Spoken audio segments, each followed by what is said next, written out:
Bhim news Kota इन वाक्यांशों की पुष्टि नहीं करता। प्रणाम अलैकुम दोस्तों, क्या आप जानते हैं कि बादशाह अकबर भी पढ़े लिखे नहीं थे, लेकिन वो इस बात को जानते भी थे और मानते भी थे कि मैं पढ़ा लिखा नहीं हूँ।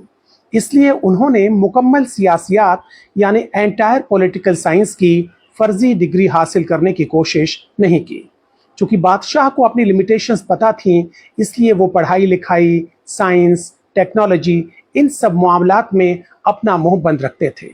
चूंकि बादशाह ने खुद कभी परीक्षा नहीं दी, इसलिए उन्होंने बच्चों को कभी ये नसीहत भी नहीं दी कि गणित के इम्तिहान में कठिन सवाल पहले सॉल्व करने चाहिए, या नाले की गैस से चाय बन सकती है, या बादलों का फायदा उठाकर मुगलिया जहाज रडार से बच सकते हैं।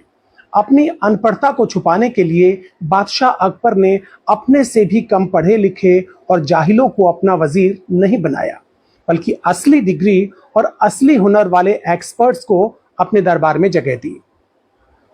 इनमें से 9 सुपर एक्सपर्ट्स को नवरत्न कहा जाता था।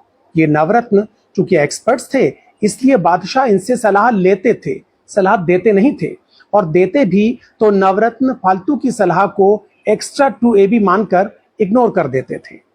दूसरी बात अकबर बादशाह में ये खास थी कि वो सही आदमी से सही काम लेते थे। मसलन राजा टोडरमल एडमिनिस्ट्रेशन और रेवेन्यू के एक्सपर्ट थे और तानसेन संगीत के। तो अकबर बादशाह ने कभी तानसेन से ये नहीं कहा कि आप रेवेन्यू संभालिए, राजा टोडरमल गीत गाएंगे। कहने का मतलब ये कि बादशाह अकबर ने हिस्ट्री में एमए करने वाले को रिजर्व बैंक का गवर्नर नहीं बनाया। दूसरी बात, बादशाह अकबर की कैबिनेट में सभी की जिम्मेदारियां तय थीं और जवाबदेही भी। ये नहीं कि रेल का मामला हो तो खेल मंत्री जवाब दें, खेल के मामले में तेल मंत्री बोलें, तेल के मामले में जेल मंत्री बयान दें।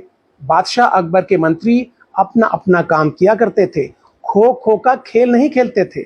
बहरहाल बादशाह अकबर ने सड़कें बनवाई, शानदार इमारतें बनवाई, सराय बनवाई, बहुत कुछ बनवाया, लेकिन जीते जी अपने नाम से जलालुद्दीन मोहम्मद अकबर स्टेडियम नहीं बनवाया।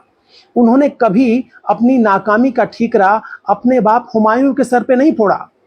अच्छा, अकबर के दरबार में हमारे एक पूर्वज व्यंग्यकार यानी सैटारिस्ट भी थे, आप जानते हैं, उनका नाम था बीरबल। मजे की बात यह कि बीरबल के ज्यादातर व्यंग्य और कटाक्ष बादशाह अकबर की कमियों और गलतियों पर होते थे, लेकिन इसके बावजूद बादशाह ने न तो उन्हें सोशल मीडिया पर ट्रोल करवाया और न ही उनके खिलाफ एफआईआर दाखिल करवाई, बल्कि उन्हें अपना नवरत्न बनाया। बादशाह अकबर भी दिखने में अच्छे नहीं थे, लेकिन उन्होंने न तो प्लास्टिक सर्जरी करवाई और न ही रोज 2 घंटे मेकअप के लिए दिया करते थे। हिंदुस्तान का शहंशाह होने के बावजूद बादशाह अकबर दिन में 5 बार कपड़े नहीं बदलते थे। बादशाह अकबर गलत फैसला देने के लिए मुंसिफ और काजी पर दबाव नहीं डालते थे, रियाया से किए हुए वायदों को भूल नहीं जाते थे, सब कुछ एक्चुअल और ओरिजिनल करते थे, पुरानी योजनाओं के नए नाम नहीं रखते थे। और सबसे बड़ी बात कि बादशाह अकबर ने मजहब को हमेशा सियासत से अलग रखा। अपनी प्रजा में उन्होंने कभी धर्म के आधार पर भेदभाव नहीं किया। उनके 9 में से 4 रत्न बीरबल, मानसिंह, टोडरमल और तानसेन हिंदू थे, और बाकी सब भी हिंदू मुसलमान करने वाले लोग नहीं थे, बल्कि फैजी ने महाभारत और गीता का फारसी में अनुवाद किया। और रहीम के बारे में, अब्दुल रहीम खान के बारे में तो सब जानते हैं कि वो ब्रजनंदन भगवान श्री कृष्ण के अनन्य प्रेमी थे। तो इस तरह बादशाह अकबर ने साबित किया कि राजा अनपढ़ होते हुए भी महान हो सकता है, बशर्ते उसका दिल साफ हो और सोच बड़ी हो, बशर्ते राजा झूठा, मक्कार, धोखेबाज और नफरती न हो। लाइक कीजिए, शेयर कीजिए, सब्सक्राइब कीजिए, देखते रहिए भीम न्यूज कोटा। आपका बहुत बहुत धन्यवाद।